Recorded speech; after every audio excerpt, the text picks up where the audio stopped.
Mapagpalang umaga po sa inyo lahat, mga taga-Bagong Palengke ng Phase 5 Pulihan.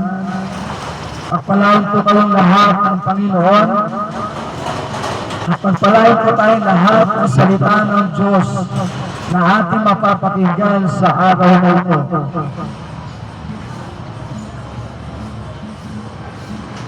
Ako po ang mag-umpisa na.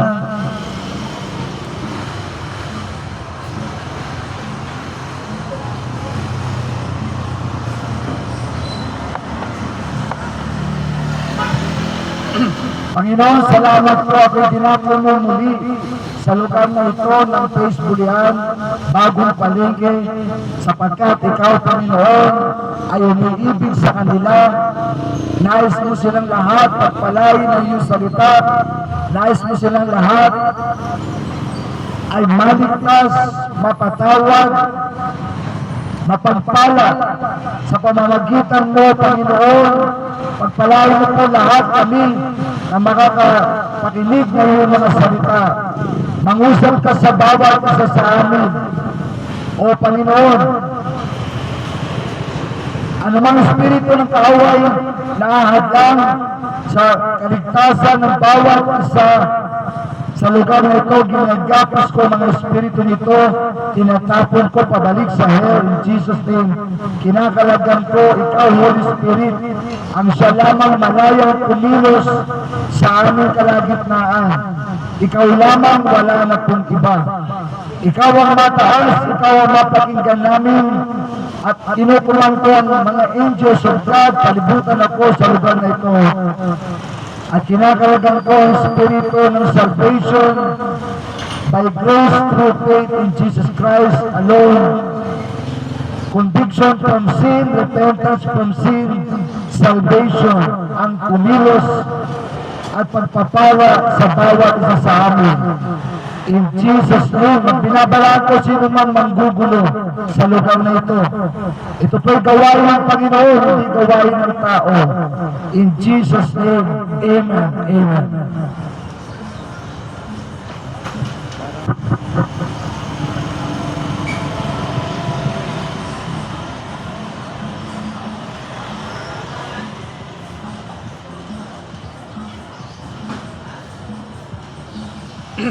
Ang sabi po sa Matthew 24, verse 7, nation shall rise against nation, and kingdom against kingdom, and there shall be famines, and pestilences, and earthquakes in diverse places. Ang binabanggit po ng salita ng Diyos, sinasabi sa aklat ni Mateo, sa mga unang araw daw, bago bumalik ang Panginoon Yesus, ang mga palatandaan ito ay makikita ng ating mga mata, mahayag sa ating mga mata. Ang sabi nito, for nation shall rise against nation. Kagaya po ngayon, after ng ceasefire, ang Israel at ang Iraq ay muling inatake ang bawat isa. At siyempre, yung kanilang mga kakampi, ang US at ang Russia, ay jojoin din sa kanila. Mga kapatid, and kingdom against kingdom.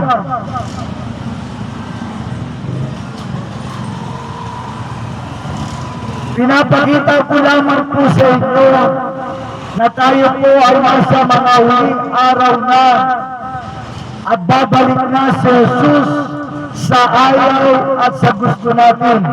Hindi po natin mapipigilan yon, kapatid.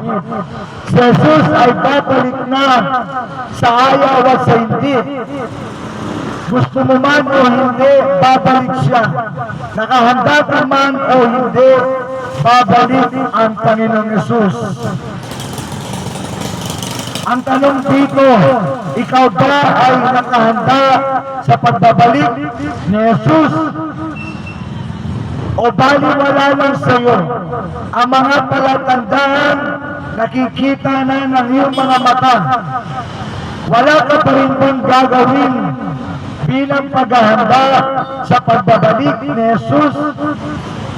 Ang tangi lang paghahanda, ang importante lang paghahanda na dapat natin gawin ay una, pagsisihan natin ang ating lahat ng mga kasalanan. At pagkatapos, sumampalataya ka sa Panginoong Yesus, papasukin mo siya sa buhay mo, tanggapin mo siya bilang Panginoon at tanging mong tagapagligtas. Yun lang ang gagawin mo, paghahanda. Tapos hindi mo pa ginagawa. Kapatid, bahala ka. Nasa sa'yo yun. Pinipili mo yun. Ang kaligtasan natin ay choice natin, mga kapatid. Ang pagpunta sa langit ay choice natin. Ang pagpunta sa hell ay choice din ng tao. Ang pagpili ay habang tayo ay nabubuhay pa. Pipiliin mo ang maligtas. Pipiliin mo ang makasama sa pagbabalik ni Jesus sa tinatawag na the rapture of the church. Pipiliin mo ang heaven. Pipiliin mo si Jesus. Nasa iyo ang pagpili, kapatid. At nasa choice mo din kung wala kang gagawin. Subalit, pag ikaw ay hindi nakahanda sa pagbabalik ni Jesus, malamang hindi kanya maisasama sa kanyang kaharian. Sapagkat ang isasama lamang ng Panginoon sa tinatawag na the rapture of the church ay yung sumampalataya sa Panginoong Yesus. Tinanggap siya bilang Panginoon at tanging tagapagligtas niya. At pinagsisihan ang kanyang mga kasalanan. Walang mahirap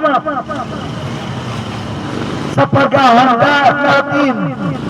Kapatid, maging yung paghahanda natin, maging yung kaligtasan natin ay pinapadali ng Panginoon alang-alang sa atin upang tayo ay maligtas, upang marami ang maligtas at makasama ng Panginoon sa kanyang pag-agaw.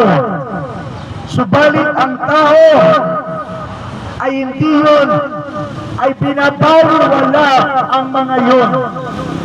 Kahit na ano pang signs ang makita nila, hindi nila ito pinakikinggan. Kahit na hayag na babalik na si Jesus, wala pa rin ginagawang paghahanda ang mga tao. Kapatid, ang mga palatandaan binabanggit sa Bible, ang sabi, for nation shall rise against nation. Kagaya ngayon, ang Israel at Iran, muli nagpaputok sa isa't isa. At yan po ay magtutuloy-tuloy na ulit hanggang sa dumating ang World War III. Mga kapatid, ang World War III, hindi po ito kagaya ng World War I and 2. Ito po ay devastated sapagkat ang gagamitin ay mga nuklear. Kapatid,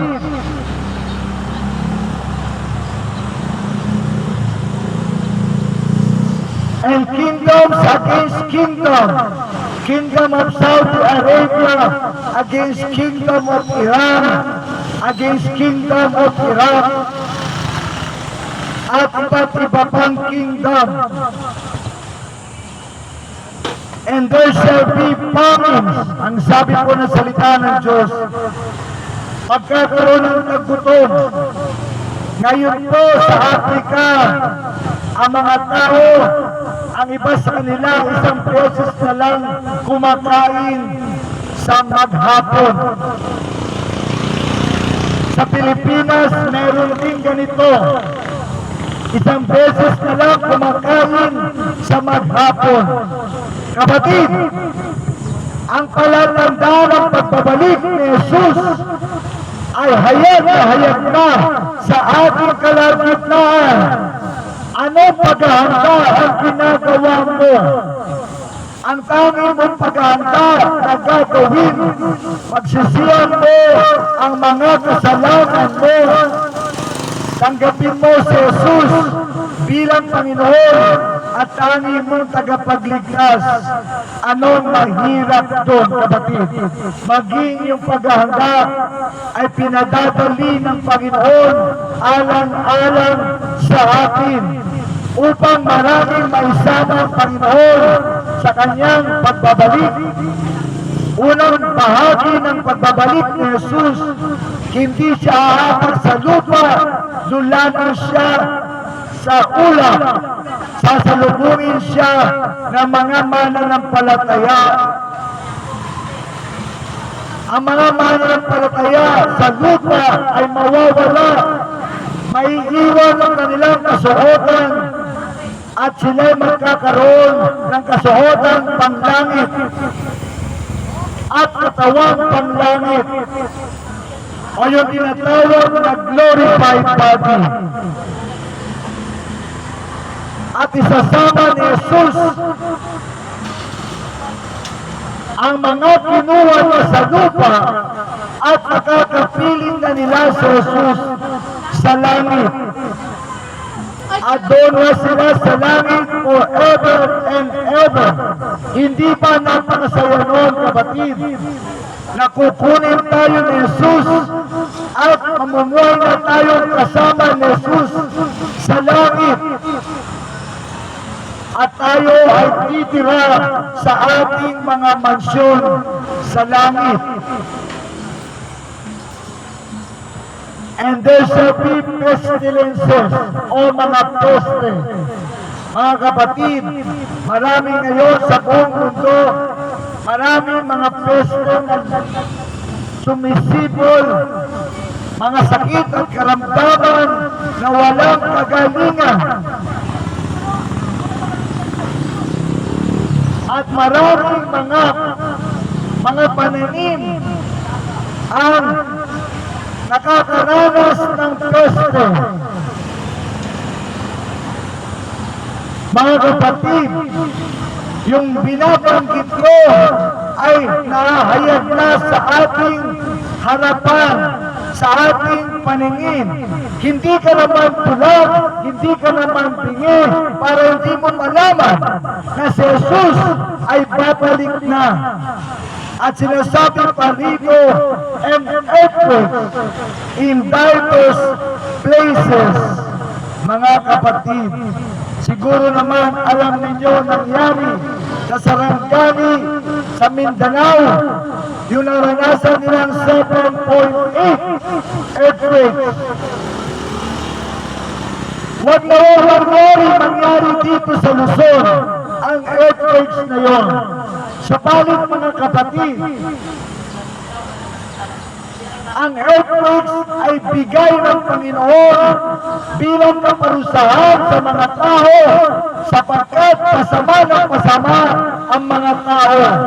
Binabaliwala ng mga tao ang mga babala ng Panginoon. Patuloy silang mamuhay sa kasalanan. Akala nila ganon lang ang buhay nila. Kapatid, ang buhay mo, ang nais ng Panginoon ay makapiling ka sa kanyang kaharian.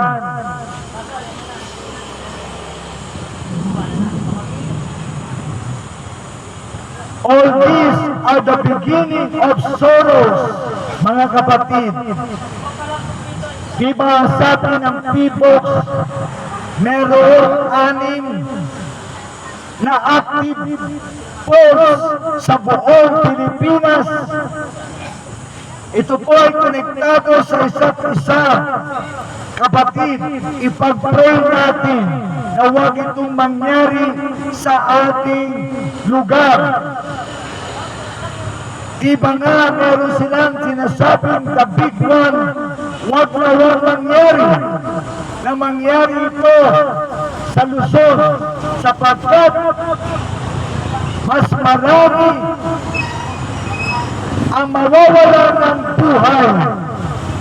Kapatid, sa panahon natin ngayon, hindi natin ito mapipigilan sapagkat ang tao ay lumalaban sa Diyos sa pamamagitan ng pagtanggi niya sa Panginoon, sa pamamagitan ng sinasalungat niya kung ano sinasabi ng Panginoon.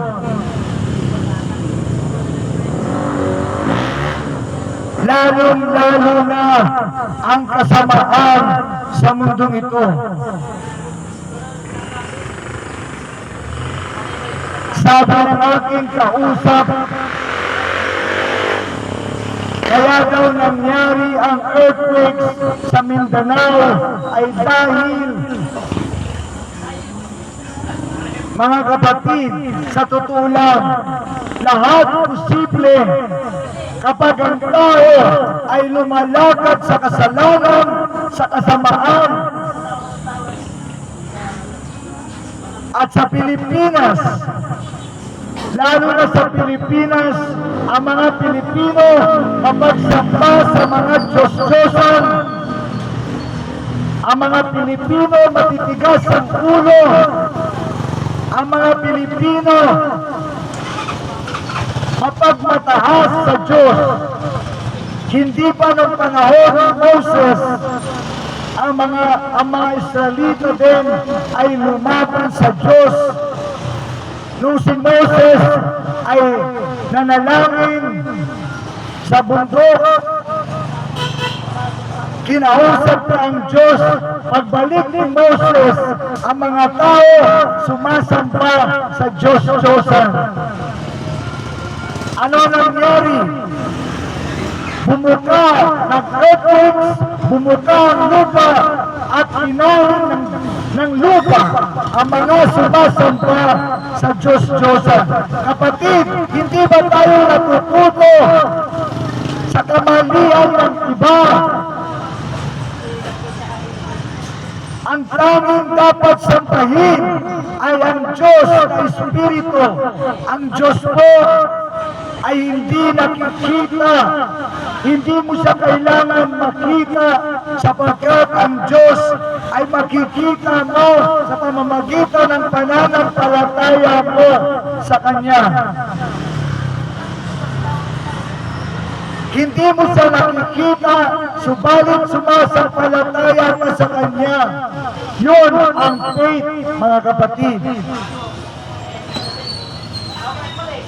At tayong lahat ay maliligtas dahil sa pananampalataya sa Panginoong Yesus. Minsan lang bumaba si Jesus sa lupa upang makita natin ang Ama. Nakahawig niya, mga kapatid, ang kumikilala kay Jesus, kumikilala din sa Ama. Ang di kumikilala kay Jesus na nagkatawang tao, hindi rin kumikilala sa Ama.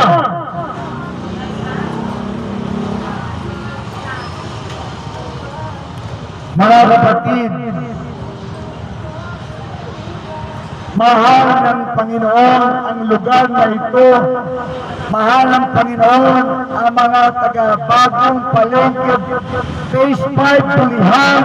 Kaya pinaparating sa inyo ng Panginoon na babalik na siya.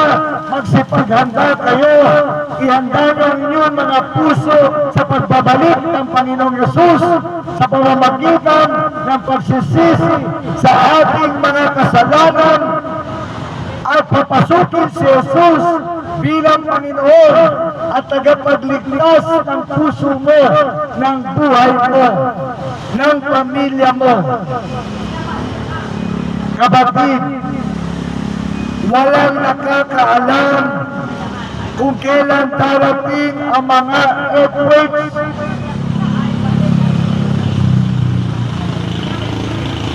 Walang nakakaalam kung kailan eksakto itong darating.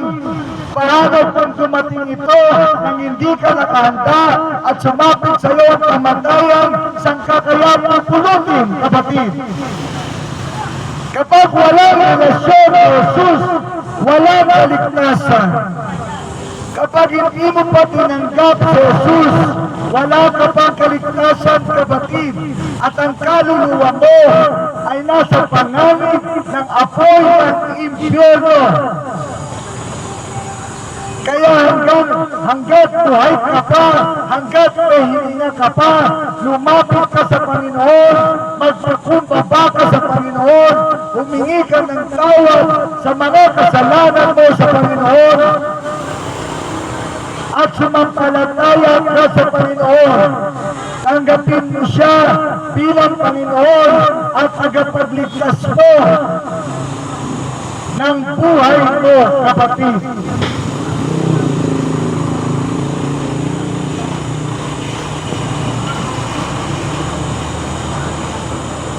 Kapatid, kung hanggang ngayon hindi mo pa tinatanggap si Jesus bilang Panginoon at tagapagligtas mo, you are in danger of hell. At tuwang-tuwa si Satanas, sapagkat alam ni Satanas, pag pinapasok natin si Jesus sa buhay natin, makakalaya tayo sa kanyang kamay.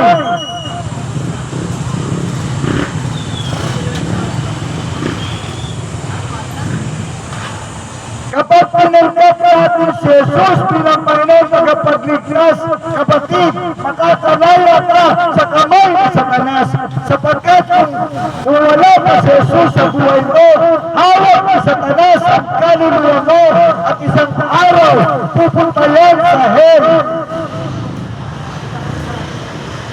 Without Jesus, without heaven, no Jesus, no heaven, no Jesus, no salvation. Ganun lang po, kasimple yun, kapatid. Kaya hanggang buhay ka pa, magpakumbaba ka na sa Panginoon, manalangin ka sa Panginoon, magpakumbaba ka sa Panginoon, humingi ka ng tawad sa lahat ng kasalanan mo, at ang Panginoon ay laging handang magpatawad sa atin. Alam ng Panginoon ang ating kahinaan, alam ng Panginoon tayo'y makasalanan, sapagkat alam ng Panginoon, kinuha ni Satanas ang pag-aari sa mundong ito nung magkasala si Eva at si Adam. Kaya sabi ng Panginoon ng Ama, humaba ka anak sa lupa at iligtas mo ang mga taga-lupa.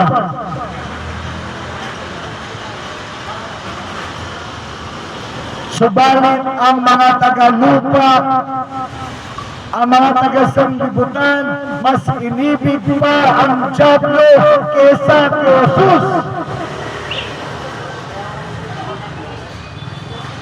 Ang sabi ng salita ng Diyos, ang Diablo, ang nais ng Diablo ay to steal, to kill, and to destroy human lives. Kapatid, ang Diablo, gusto niya itapon tayong lahat sa hell. Gusto ng Diablo lahat tayo mapunta sa hell. Subalit hindi mo alam yan. Kaya nga pinapaalam sa iyo ng salita ng Diyos, kung wala pa si Jesus sa buhay mo, sa puso mo, kapatid, you are in danger of hell. At pag namatay ka, pupunta ang kaluluwa mo sa impyerno. Kapatid, yun ang totoo. Sapagkat si Jesus lang ang susi para makapasok tayo sa kaharian ng Ama. Wala na pong iba. Si Jesus lang nagsabi,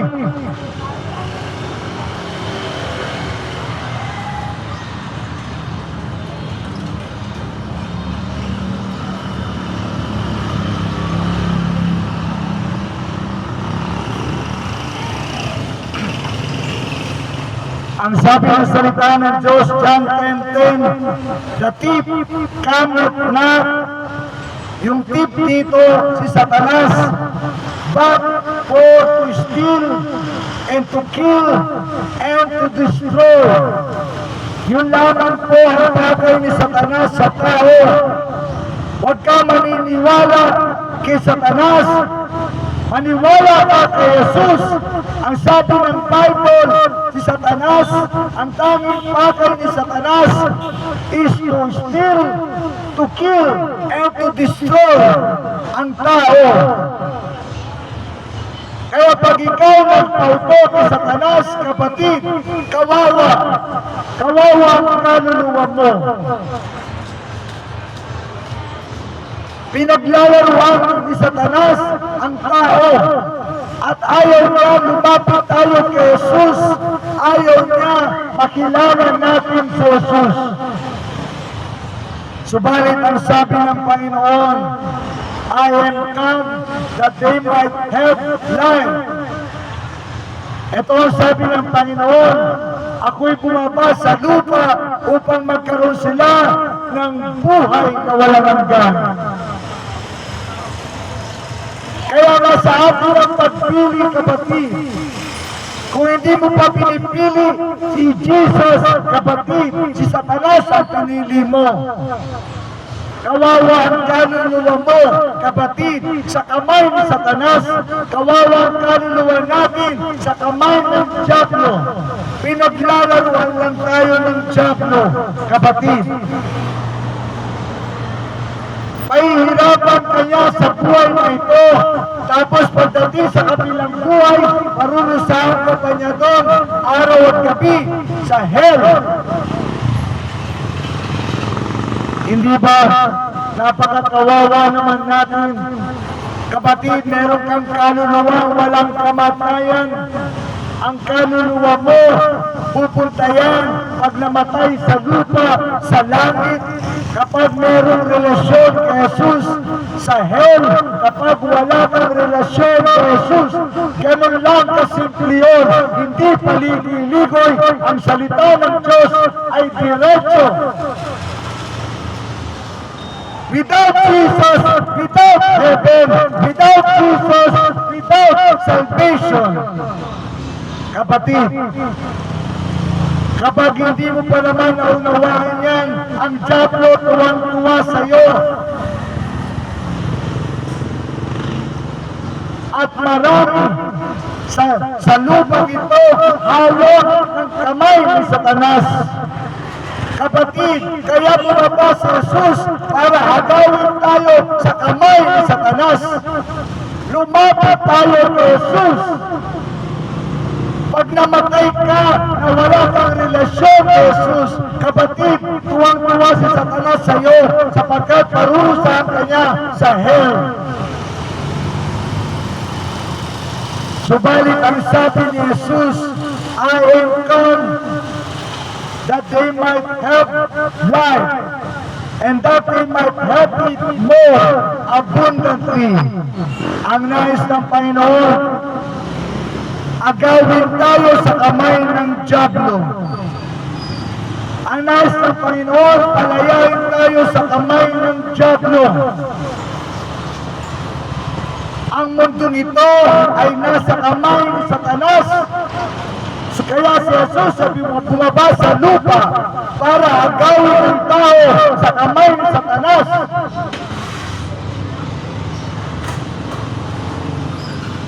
At ayaw ni Satanas makilala natin si Jesus. Ayaw ni Satanas makalapit tayo kay Jesus sapagkat kapag pinapasok mo na si Jesus sa buhay mo, yung oras na makakawala ka sa kamay niya ng dyablo. Kapatid, kawawa ka naman. Kawawa ka talaga kapag ikaw ay nanatili sa kamay ng dyablo. At kapag hindi mo pa kilala si Jesus, wala ka pang relasyon si Jesus, nasa kamay ka ng dyablo. Kapatid, umalis ka dyan.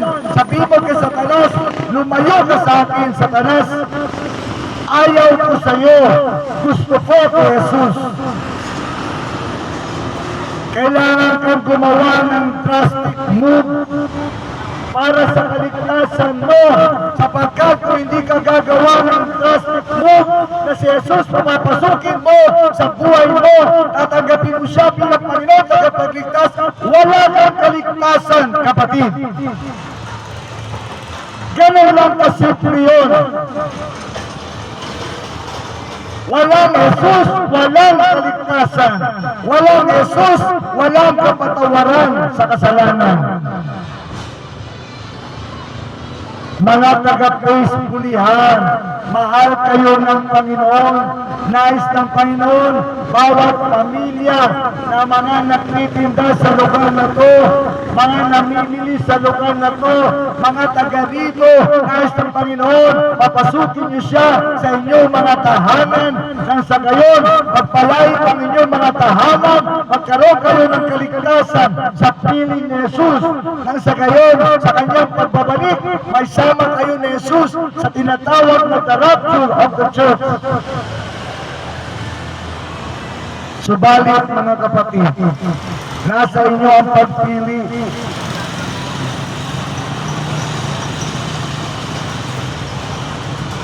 Nasa atin ang pagpili. Pipiliin mo ang dyablo o pipiliin mo si Jesus. Ang iba, sinasabi nila, pinipili nila si Jesus, subalit walang ginagawang aksyon. Ang dapat mong gawing aksyon, pagsisihan mo mga kasalanan mo at tanggapin mo si Jesus bilang Panginoon at tagapagligtas mo. Pag-uwi mo sa bahay, mag-pray ka muna. Kapatid, unahin mo ang kaligtasan mo. Ang kaligtasan ang pinakamahalaga sa buhay ng tao.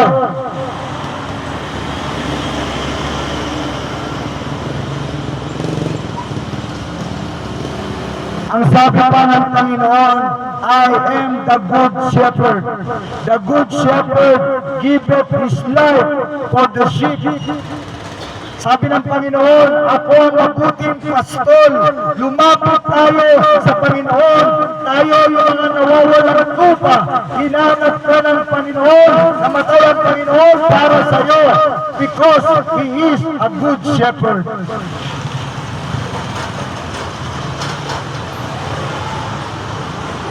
The Lord is the good shepherd.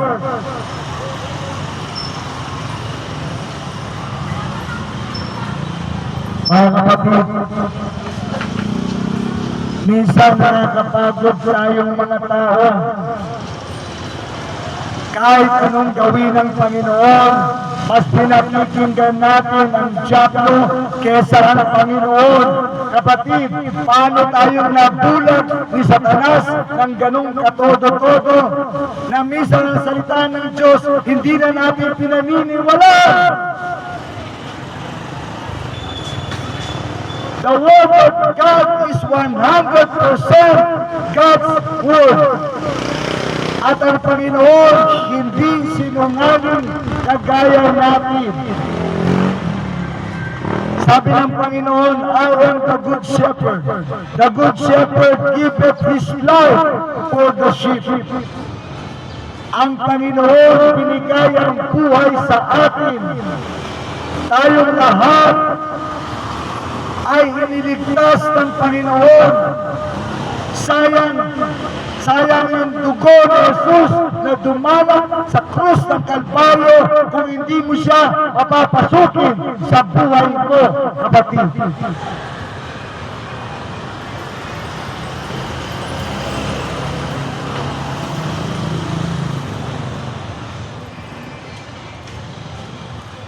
As the Father knoweth me, even so know I the Father, and I lay down my life for the sheep. Ang sabi ng Panginoon, alam ng Ama kung sino siya.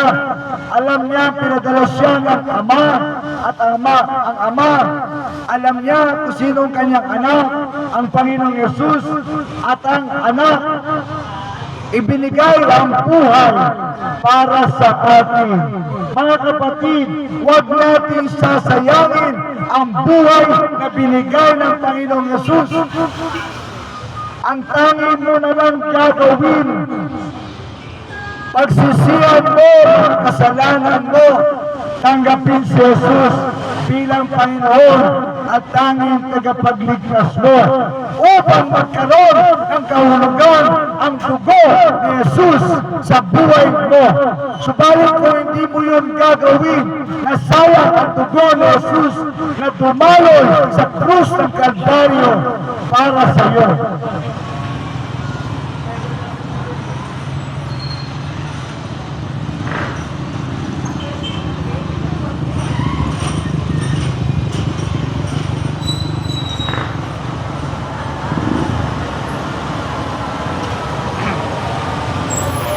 Ang sabi ng Panginoon, the other sheep I have which are not of this fold.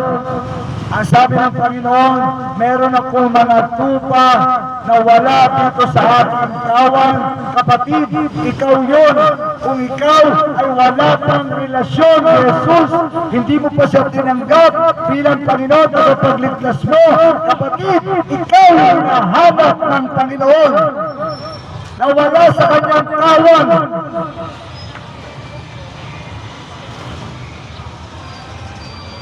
Tumigil ka, tumahimik ka, lumapit ka sa Panginoon.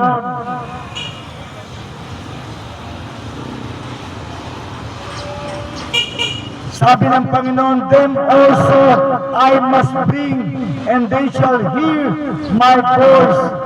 Inahanap tayo ng Panginoon, lahat ng tao.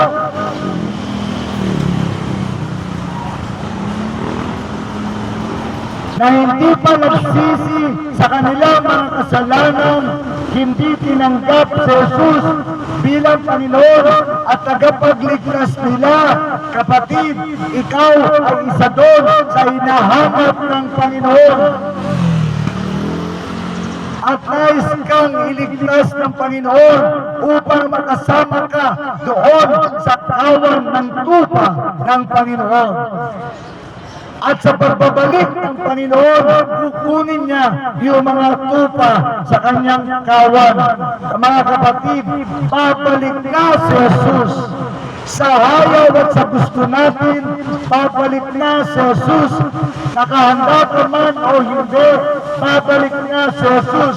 Ngayon, kung ito'y palalagpasin mo, nasa sa iyo, kapatid, maiiwan ka dito sa earth for 7 years of tribulation. Subalit kung gusto mo makasama kay Jesus, pagsisihan mo na ang kasalanan mo, tanggapin mo si Jesus bilang Panginoon at tagapagligtas mo. Nang sa gayon, sa pagbabalik ni Jesus, ay makasama ka niya sa kanyang kaharian. At isa pa, yung mga earthquakes na nararanasan ngayon sa Pilipinas, wag na wag mangyari na dumating ito sa ating lugar. Lord, mahabag ka sa amin, wag mo patatingin ang earthquake ngayon sa lugar na ito, Panginoon, in Jesus' name.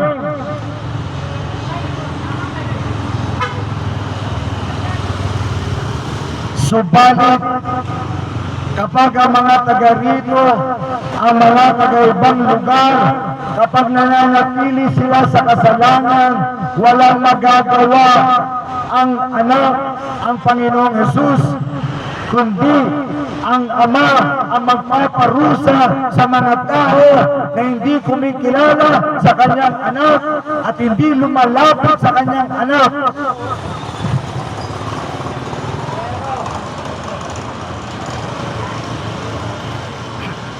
Sa Pilipinas pa naman, lalo na sa mga probinsya, ang mga tao, kung ano lang ang kinamulatang relihiyon, yun lang ang kanilang tatanggapin.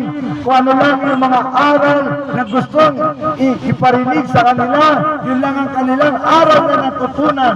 Paano kung hindi ito galing sa Panginoon?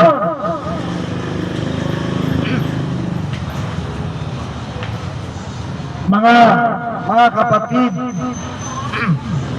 ang mga Pilipino ay lahi ng mga kayumanggi. Ang mga Pilipino ay lahing maharlika. Kaya ang mga bayani ng Pilipinas ay hindi basta-basta ang ating pambansang bayani na si Dr. Jose Rizal nagbabasa ng Bible. Kaya si Dr. Jose Rizal hindi siya nakontrol ng mga praile nung panahon niya.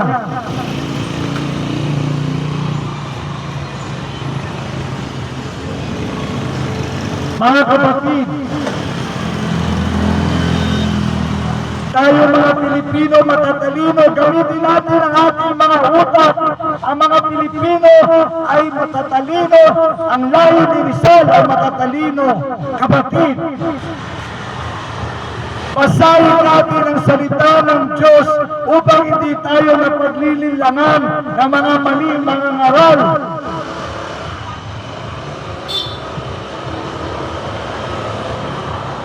Upang hindi tayo sumamba sa mga Diyos-Diyosan at hindi tayo lumakad sa kasalanan.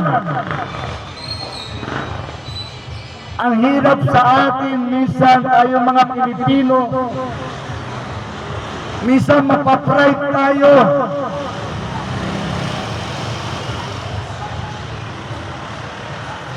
Gusto natin ang kalayaan, maging kalayaan sa paggawa ng masama. Walang ganon, kapatid. Ang kalayaan na dapat mong pairali sa buhay mo ay yung kalayaan na dulot ni Kristo. Kalayaan sa kasalanan, kalayaan sa pagsamba sa Diyos-Diyosan, kalayaan sa paggawa ng masama, kalayaan sa maling aral na natutunan natin sa buhay natin. Mga Pilipino, wake up! Wake up!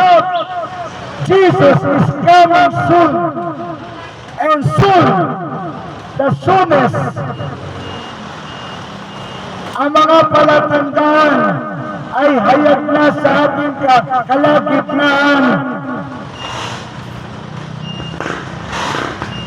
Ang mga lindol ay palatandaan nang babalik na si Jesus. Ang matinding init na nararanasan natin ay palatandaan na babalik na si Jesus. Ang papasama, ang laganap na korupsyon sa mundo ay palatandaan na babalik na si Jesus. Kapag pasama ng pasama ang mundo at iba yung nararanasan nating mga weather, kapatid, palatandaan niya na babalik na si Jesus. Ngayon, kung ikaw hindi naniniwala dito, nasa sayo yun, kapatid. Walang pumipigil sa iyo. Ihanda mo lang ang sarili mo sa 7 taon ng kabigatian sa lupa. Pagkatapos bumalik ni Jesus at kinuha ni Jesus ang kanyang mananampalataya sa lupa at dadalhin sa langit. Ang mga maiiwan sa lupa makakaranas ng 7 taon na paghihirap at maghahari sa lupa ang mga dyablo, maghahari ang Antikristo, maghahari ang bulaang propeta. Ihanda mo sarili mo, kapatid, sa panahon yun. Total naman, ayaw mong sumampalataya sa Panginoon. So ihanda mo ng sarili mo sapagkat babalik na si Jesus. Kukunin na ni Jesus ang mga nagsisi sa kanilang mga kasalanan. Tinanggap si Jesus bilang Panginoon at tagapagligtas nila. At ang mga maiiwan sa lupa, kapatid, sa panahon na yun, dahil wala na yung mga Kristiyano, ang judgment ng Diyos Ama, ang galit ng Diyos Ama, ibibigay niya sa lupa. Imagine mo yun, kapatid. Kung ngayon pa lang, ay paunti-unti na natin nararanasan ang galit ng Ama, ibig sabihin, ang tao pasama ng pasama. Ibig sabihin, ang Panginoong Hesus ay babalik na sa ayaw at sa gusto mo. Nakahanda ka man o hindi, babalik siya, kapatid.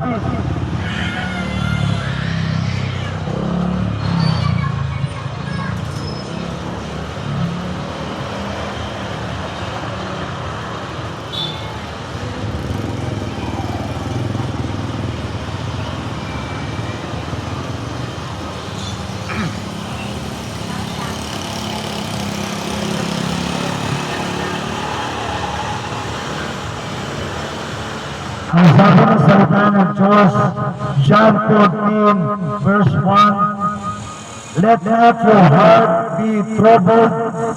Believe in God, believe also in me.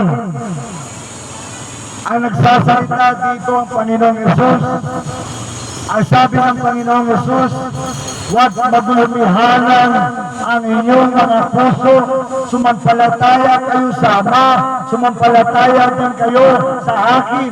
Ang sabi ni Jesus, hindi sinabi ni Jesus, sumampalataya kayo sa aking mga alagad. Ang sinabi ni Jesus, sumampalataya kayo sa Ama, sumampalataya din kayo sa akin.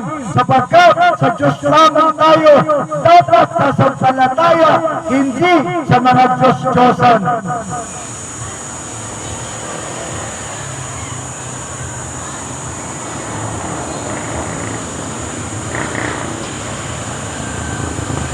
Ang sabi ng Panginoon, in my Father's house are many mansions. If it were not so, I would have told you, I go to prepare a place for you. And if I go and prepare a place for you, I will come again and receive you unto myself, that where I am, there you may be also. Ang sabi ng Panginoon, si Jesus, nung umakyat sa langit, wala siyang ginawa, kundi ipaghanda tayo ng matitirhan sa langit. Meron tayong mga mansyon sa langit na pinagawa ng Panginoon para sa bawat isa sa atin na sumasampalataya sa Kanya na nasa lupa pa. Kaya nga kukunin tayo ng Panginoon, dadalhin sa ating mga mansyon sa langit.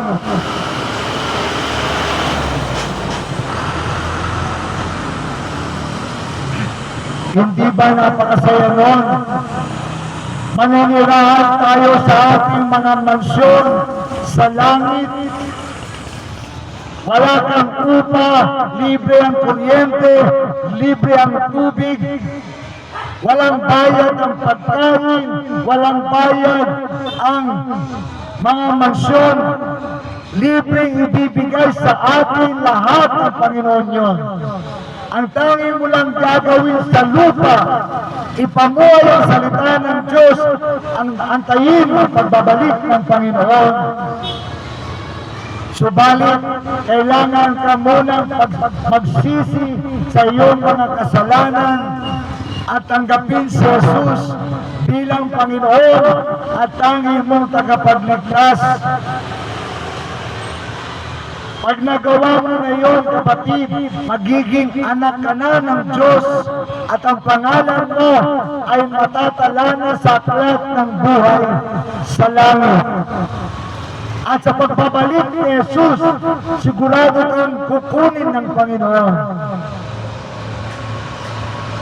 Sapagkat kukunin ng Panginoon ang mga sumasampalataya sa Kanya.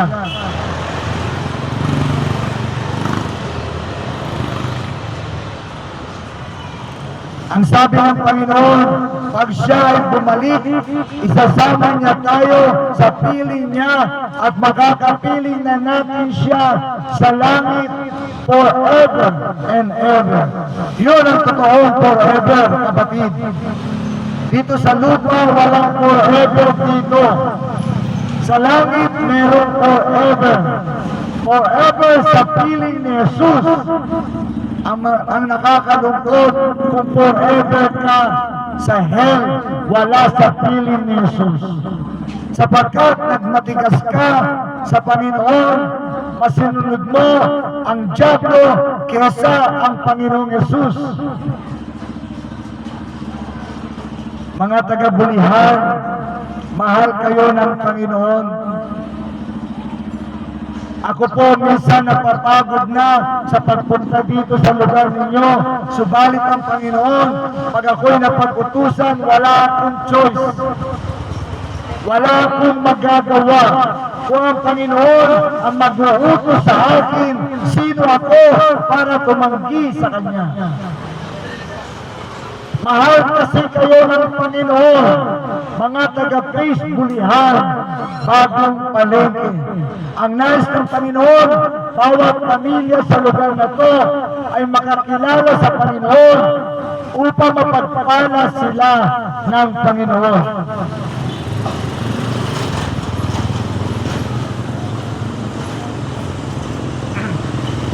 Sabi sa John 14 verse 6, Jesus said unto him, I am the way. Si Jesus ang nagsasalita dito. Ang sabi ni Jesus, I am the way. Bakit pa ang tao mahilig gumawa ng sarili niyang way? Sinabi na nga ni Jesus, I am the way. Isa lang siya, kapatid.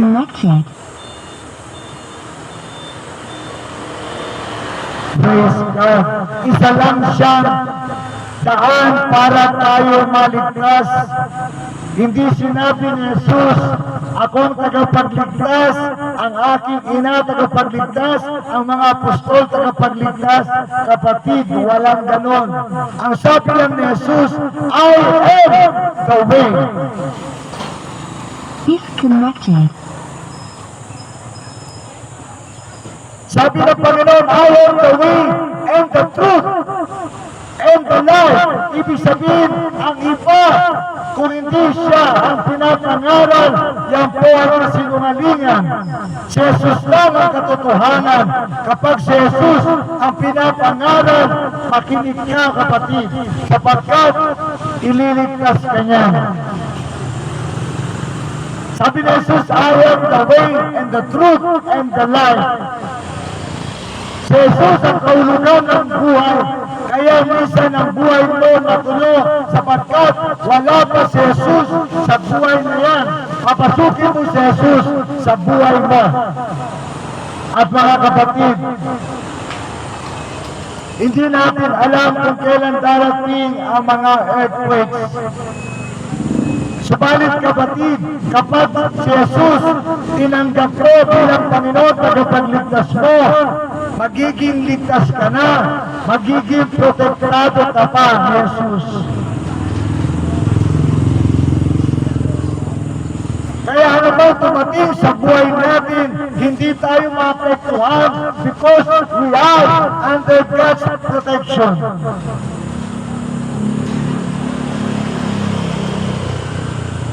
At sinabi ni Jesus, no man cometh unto the Father but by me. Sinabi ni Jesus, wala makaparoroon sa Ama kundi sa pamamagitan ko. Sinabi na ni Jesus, ayaw mo bang pakinggan, kapatid? Kaya ang diablo tuwang-tuwa sa tao sapagkat salita ni Jesus hindi hindi natin pinakikinggan ang salita ng Diablo, pinakikinggan natin. Saan ka pa, kapatid?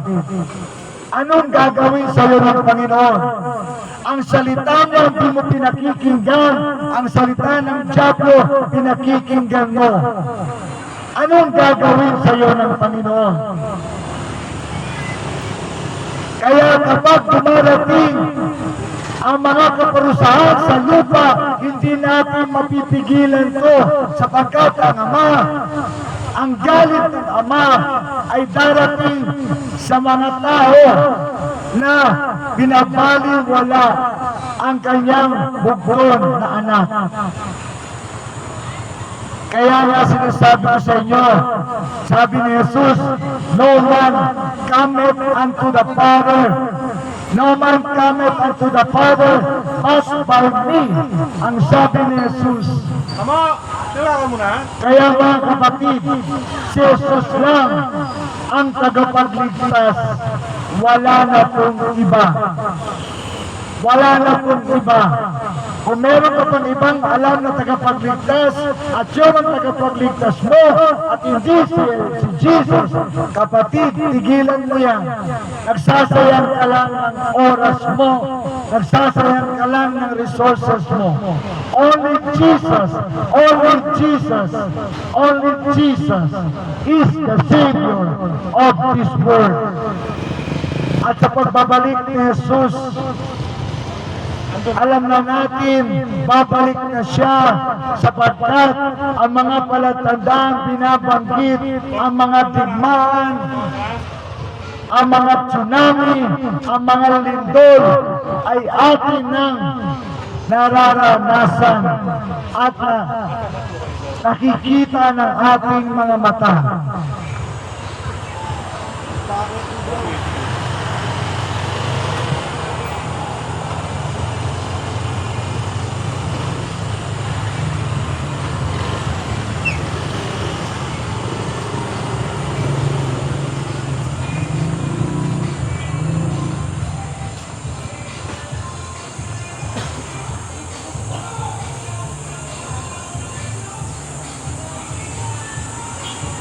Ang sabi sa Ephesians chapter 5, verse 14, wherefore he said, awake thou that sleepest, bumangon ka, ikaw na natutulog,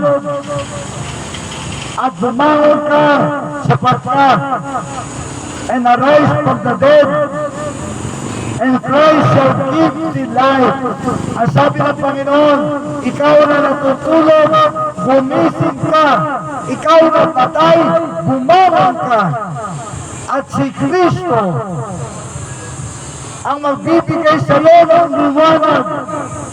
Kapatid, kung wala pa si Jesus sa buhay mo, you are dead in the sight of God.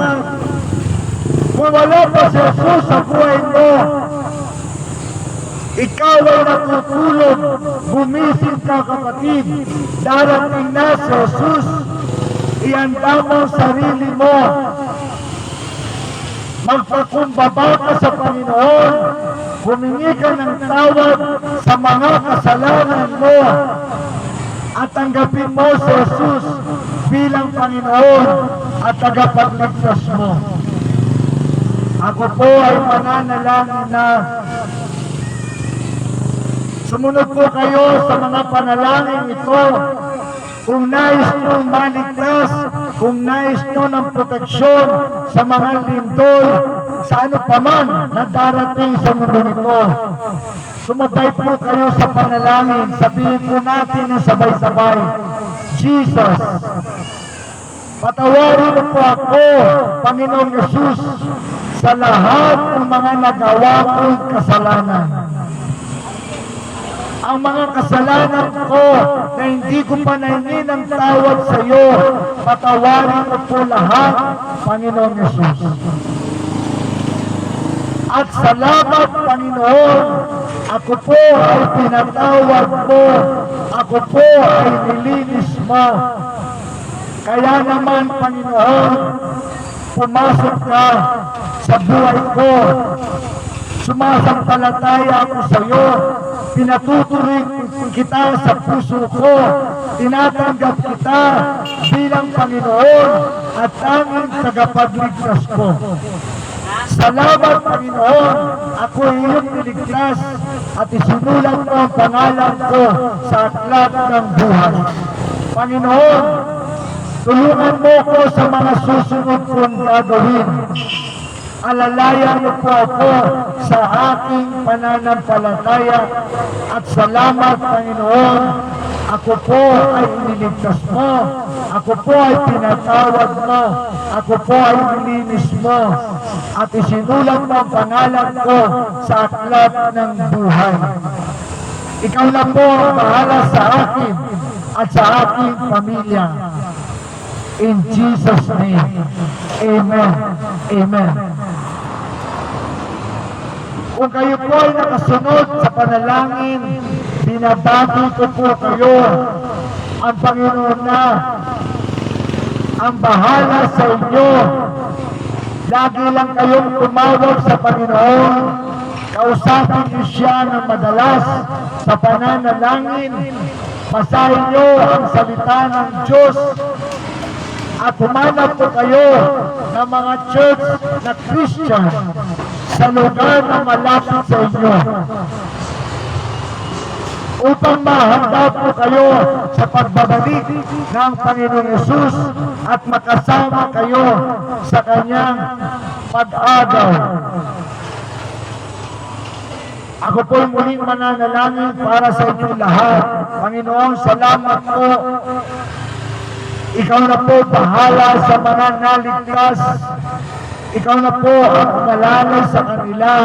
Ikaw na po ang magturo sa kanila kung paano manalangin, kung paano hanapin ka sa iyong mga salita, kung paano makahanap ng Diyos na malapit sa kanila upang mahanda ang kanilang pananampalataya. Panginoon, alalayan mo po sila, tulungan mo po sila, at protektahan mo sila. Panginoon, sa mga hindi tumanggap, Panginoon, kahapagan mo sila. Nawa, pag-uwi nila sa bahay, manalangin sila at iligtas mo sila, Panginoon. At lahat ng mga taga rito, Panginoon, mga nagtitinda, mga namimiling, mga nagdaraan, mga taga rito, Panginoon, bawat pamilya nila, Panginoon, iligtas mo silang lahat. Pagpalain mo silang lahat. Ikaw na po bahala sa kanilang lahat. In Jesus' name. Amen. Amen. Maraming salamat and God bless you all and shalom.